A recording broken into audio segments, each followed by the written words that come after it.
It was just past noon in Manhattan, and the glass skyscrapers shimmered beneath the July sun like silver swords thrust into a cloudless sky. Daniel Whitmore adjusted his tie as the elevator ascended to the 48th floor of Whitmore Enterprises. He was the CEO, a billionaire by every metric, yet few knew the pain he carried deep in his chest like an echo that refused to fade. As the doors opened to his private floor, Daniel was greeted by silence. His assistant, receptionist, and even his secretary were missing. It was odd, but not alarming, not yet. He moved down the sleek hallway until a voice reached his ears. Harsh. Cold. Commanding. Get out. You don't belong here. The voice came from Benjamin Lawrence, Daniel's COO and most trusted advisor. And the one being screamed at? Daniel's son, Tyler. His 22-year-old son, dressed in a plain gray janitor's uniform, stood with his head bowed as Ben jabbed a finger at his chest. I don't care who you are outside this company. Here, you're a nobody. We don't let spoiled brats play make-believe with mops and brooms. Daniel stopped in his tracks, his breath caught mid-chest. 1,000 thoughts rushed through his mind. Tyler had begged to work anonymously in the company, to earn his place without using the Whitmore name. Daniel, always tough on his son but secretly proud, had agreed on one condition: no special treatment. But now, watching his boy being humiliated, Daniel realized he had underestimated the cruelty of those who worshipped power. Ben shoved a rag into Tyler's hand. Now clean this spill before I have you permanently banned from this floor. Daniel's eyes burned with something primal. Not just anger, but heartbreak. Tyler hadn't seen him yet. His head was bowed, his pride crushed, his hands trembling. Ben, Daniel's voice sliced through the silence like thunder cracking in a church. Step away from my son. Everything froze. Ben turned, his smirk fading as he saw the man he worked for. The man who had once trusted him more than family. Sir, Mr. Whitmore, I didn't know he was your son. He was. I know exactly what you thought he was, Daniel interrupted, stepping forward. You saw a man in uniform and assumed he was beneath you. Ben fumbled for words. He said he was a janitor. He lied about who he was. Daniel stared him down. No. He told the truth. You just never bothered to ask his name. Ben tried to smile, tried to salvage the moment, but Daniel turned to the security guard nearby. Escort Mr. Lawrence out of this building. He no longer works here. The silence that followed was deafening. Even Tyler looked stunned. Dad. But Daniel wasn't finished. He turned to the small crowd that had gathered. Let me make something clear. In this company, we don't judge people by their last name or by their uniform. We judge them by their character. He looked at his son, eyes softening. And character, he added, is something you have in abundance, Tyler. Hours later, father and son sat across from each other in Daniel's penthouse, the skyline of New York painting the windows behind them in gold and violet. I didn't want you to find out like that, Tyler said quietly. I just wanted to earn my place. Daniel sighed. And I wanted to see if you truly understood hard work. I do, Tyler whispered.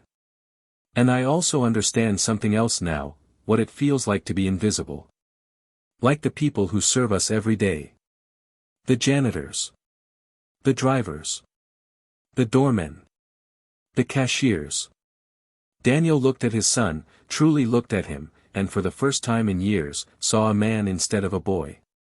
I once had nothing, Daniel said after a long pause.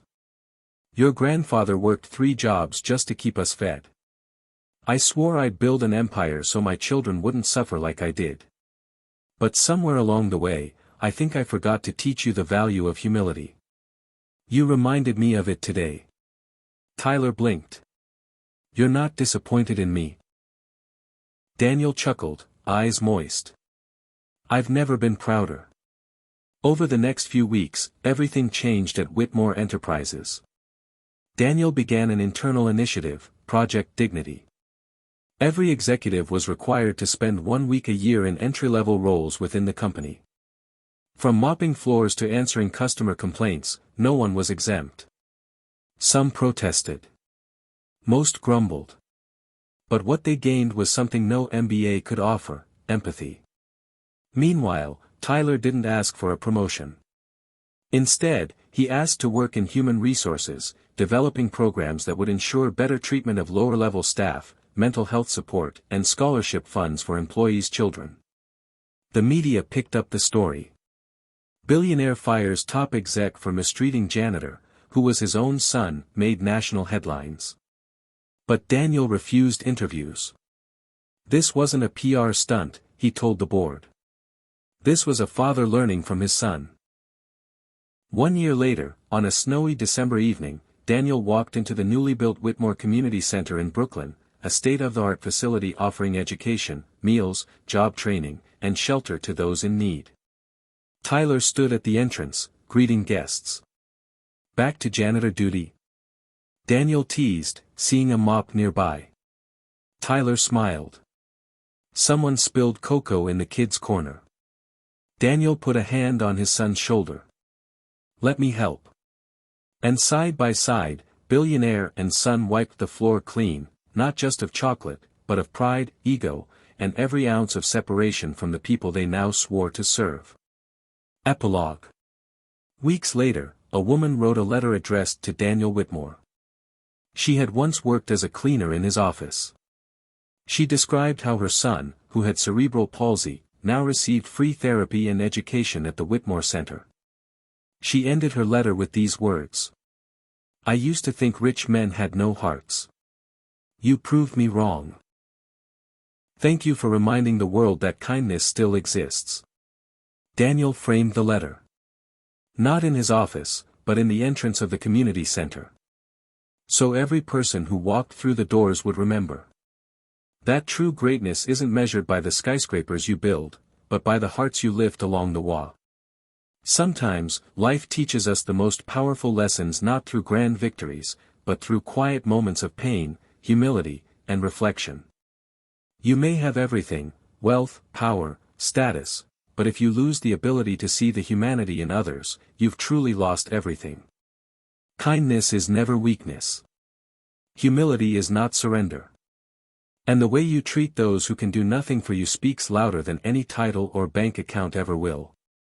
Real greatness lies not in rising above others, but in lifting others as you rise. Because in the end, people may forget your name.